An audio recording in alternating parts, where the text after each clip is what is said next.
Galing ito ng Manila. Bali, nilagyan ko ng halaman yata pauwi dito sa Bicol.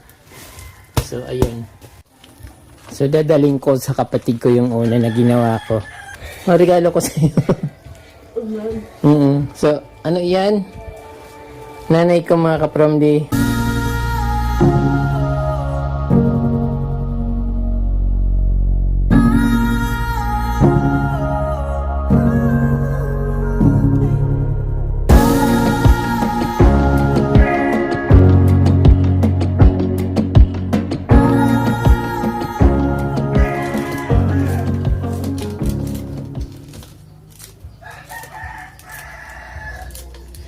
Hello mga kapromdi. Mahigit 2 buwan ng ulan dito kaya hindi ako nakapag-vlog. Hindi ko rin maayos yung garden ko. Pero chinechi ko naman palagi at syempre palaging malinis. Kaya ito ang ginagawa ko ngayon. Yung mga naipon ko na coffee sachet or mga plastic ng coffee na 3-in-1, ginugupit-gupit ko siya. Matagal ko nitong sinimulan. Kasi sabi ko, ayaw ko ng kasi ayaw ko ng may mga nakikita akong mga plastic na nagkakalat.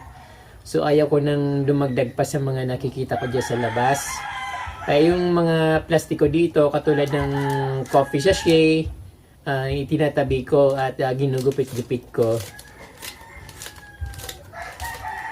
Ayan, madali lang naman gupitin. Siyempre, ang gagawin ko dito ay dahil marami na siya, marami na akong nagupit, gagawin ko siya ng unan. Dapat pang nung December, dapat pang gift ko to sa kapatid ko na may epileptic kasi wala siyang unan. Parang medyo tinatamad akong gawin kasi busy ako sa kakatulog. Laging ulan dito kaya ang sarap matulog. Kaya parang sabi ko sa ako nilang gagawin, total wala rin naman akong ginagawa. So ngayon, parang hindi ko na matiis kaya ito gagawin ko na talaga siya. Madali lang naman ito saka na aasiwan akong tingnan yung nakaimbak niya sa gilid. Tapos hindi ko na itutuloy. So ngayon talagang itutuloy ko na to at siguradong matatapos ito ngayon. So medyo mapurol na yung gunting ko. Maganda itong libangan kapromdi kasi bukod sa nakatulong ka na sa environment, meron ka pang ginagawa. Siyempre malinis yung wala kang makikita mga plastic sa labas, katulad sa ibang lugar na puro paglabas mo ng kalsada makikita mo puro plastic ng kung ano-anong plastic, may plastic bottle, mga sachet, sachet ng shampoo, sachet ng coffee katulad nito. So dito ayaw ko nang dagdagan pa yun, kaya ako naman yung gagawa ng paraan para hindi na perwisyo pa sa iba. At sabi ko nga hindi na ako inom ng 3-in-1 coffee.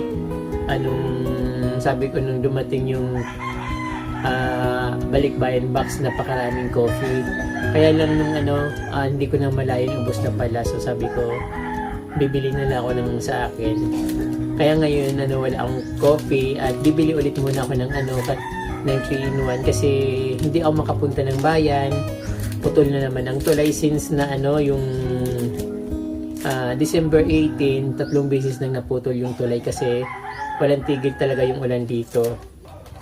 Hope na makakuha rin kayong idea dito. Kaya ko pinapakita ito kapromdi sa yung ginagawa ko. Kasi yung iba walang idea kung anong gagawin sa mga ganito. Yung iba ini-imbak twin, tapos pinapasok sa plastic, din binabaon sa lupa. So ganun pa rin yun, andun pa rin yun.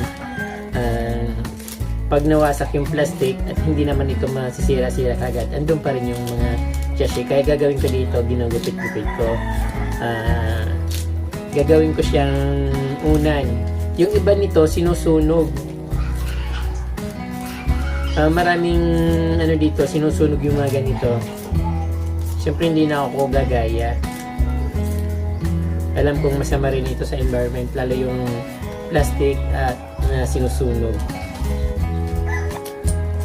So sana naman uminit na para magawa na yung tulay dito sa amin. At syempre gumanda na ulit yung mga halaman, yung mga na overwatering na. At syempre gusto ko rin makagala, makapunta ng ibang lugar kasi naboboard na ako dito masyado dito sa kubo. Nakakabagot. Ang dami-dami tuloy pumapasok sa isip ko na kung ano na lang. Nakakabagot, nakakatamad, nakakaantok, nakaka-depress lahat. Kasi wala akong magawa. Walang ibang pumapasok sa isip ko. Nakahiga lang ako. Kaya ganun lahat na sa mga problema na iisip ko. So hindi ko nalilibang yung sarili ko. Ay ito pansamantala nililibang ko sarili ko.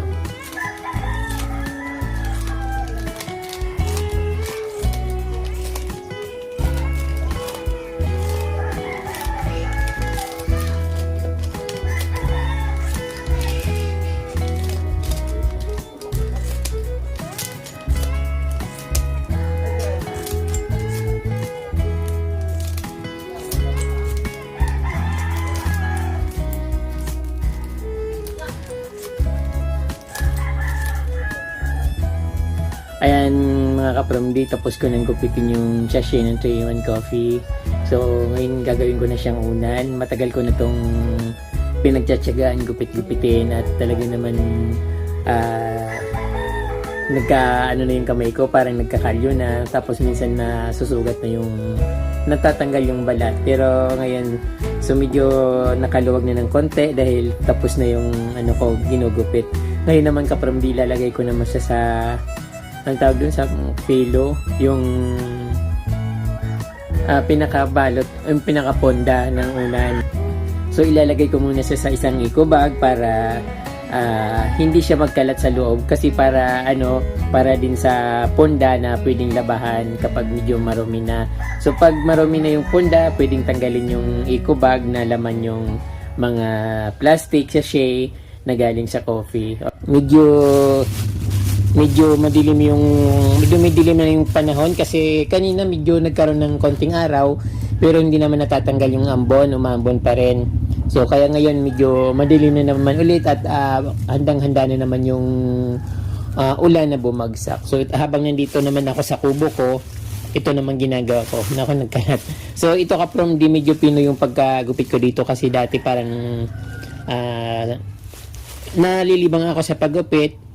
But sometimes tinitigil ko kasi minsan nakakangalay at nakakapagod din. Tapos yung ginupit ko ngayon, ito medyo malalaki kasi nagmamadali ako. Wala lang, gusto ko lang magmadali at gusto ko nang matapos na. So ilalagay ko siya dito. Then dali lang.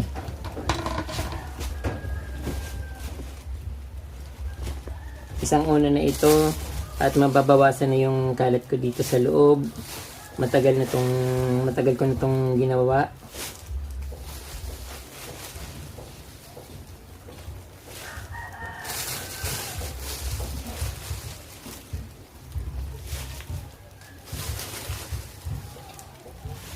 Kaya ako nilalagay dito sa eco bag kasi ito parang tila. Ito kasi kung diretso ko na galing sa plastic, ito ipoputok, madudurog din itong plastic na ito, so magkakalat din naman.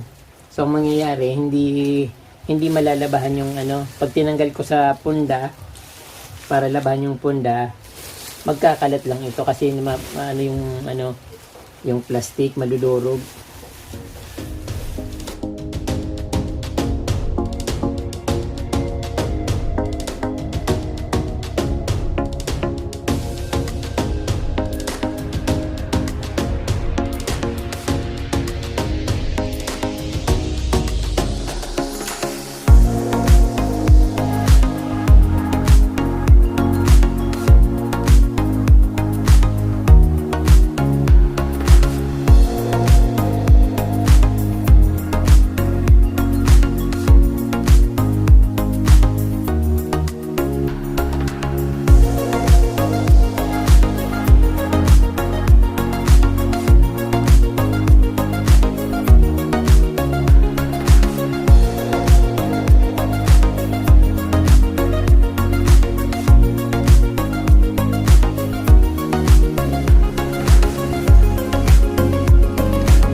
medyo hindi rin pala ganong malinis yung eco bag na nalagyan ko.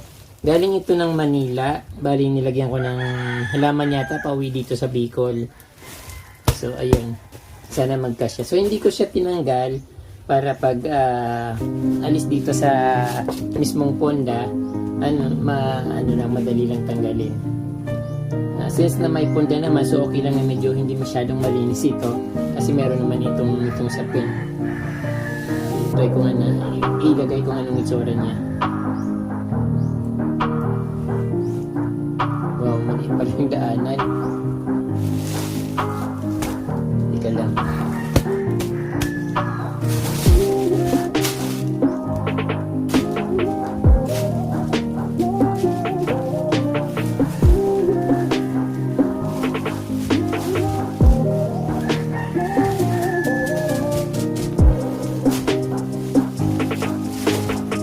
Kasya kaya?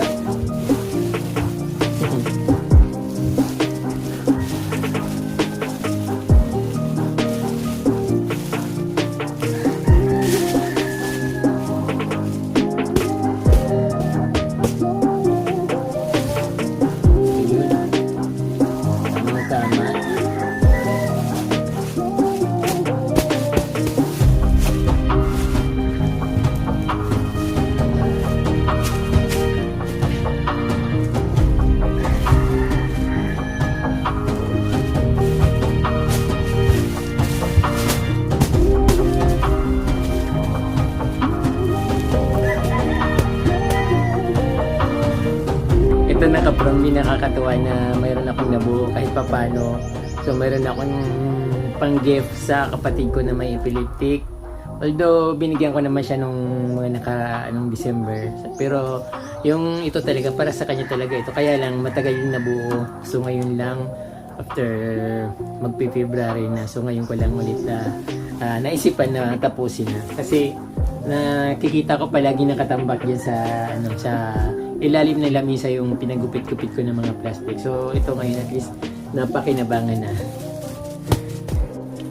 So dadaling ko sa kapatid ko yung una na ginawa ko. Regalo ko sa iyo. So ano yan? Nanay ko mga kapromdi. Yung mga plastic ng kape, ginupit-gupit ko. Ayan. Ayan. Pwede na nay, pwede naman. Pwede naman. Ayan. So, ayun mga kapromdi, binibigay ko sa ate ko kaso yung nanay ko kumuha.